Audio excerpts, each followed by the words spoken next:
be at some point somebody gonna want to listen to me, and this is right here at the beginning. I'm accountable. Can we all say I'm accountable? Amen. So verse 2 says in Amplified, for we all often stumble and fall and offend in many things. He is fully developed character and a perfected man, able to control his whole body and to curb his entire nature. If we set bits in the horse's mouth to make them obey us, we can turn their whole bodies.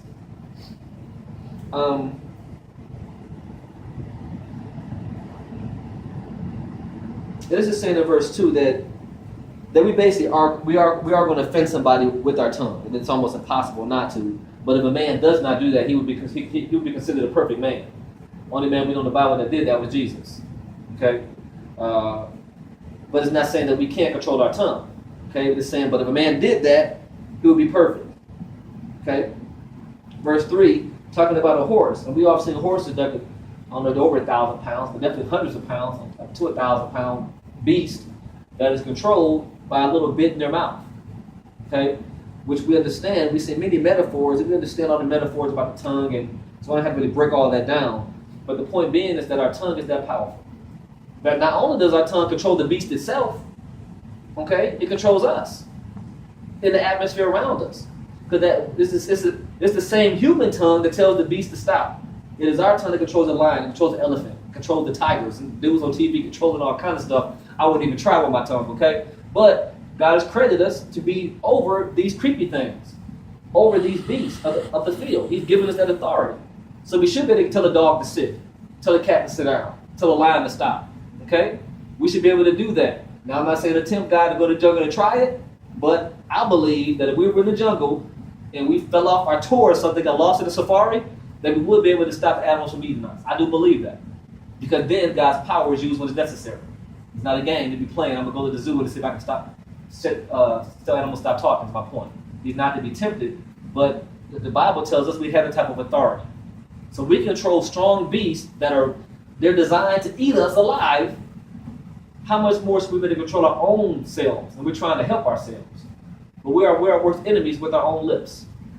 And we're a lot smaller physically than a beast, okay? But we're still not controlling ourselves. And it's because our mind is not really fully developed. We're still having negative waves in our minds. So we're speaking out things we shouldn't speak out. We want to be heard. We don't want to be patient. So we're still speaking out. Our heart still is more about us. Our heart still holds in this envy, jealousy, spite, pain, all those things that God says to take out. Our hearts have the fruits of the Spirit, and that's it. Temperance, long-suffering, faith, meekness, whatever the rest of them are there in Ephesians, okay? So we should be having this in our heart, then it will make our mouths be different. You all hear what I'm saying? That our mouths would be controlled if our mind was truly changed, is what God is telling us today. But that's the basis of it. We can't say, if we're saying something wrong, that means our mind's not been changed on the matter, the bottom line. We can think it's been changed. We can say we've been delivered. But and we don't need to do this to ourselves. I'm very much about being real with ourselves, okay? We know areas that we have weaknesses. So we're deceiving ourselves if we're telling us that we've been free when we've not been free. And God's going to always test us, okay? He's going to always test us. As soon as I say out of my mouth, okay, that I'm not going to be violent, I'm going to be a perfect husband, okay, then of course the temptation comes immediately for me to be violent and for me not to be a perfect husband. Because it's going to test our words. The devil's like, you said it, be about it. God's like, you said it, be about it. Everybody's like, you said it, be about it. God and the devil.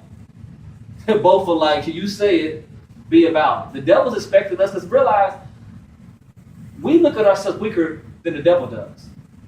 So the devil knows that this is the king and the priest, that when he says something, it's going to happen.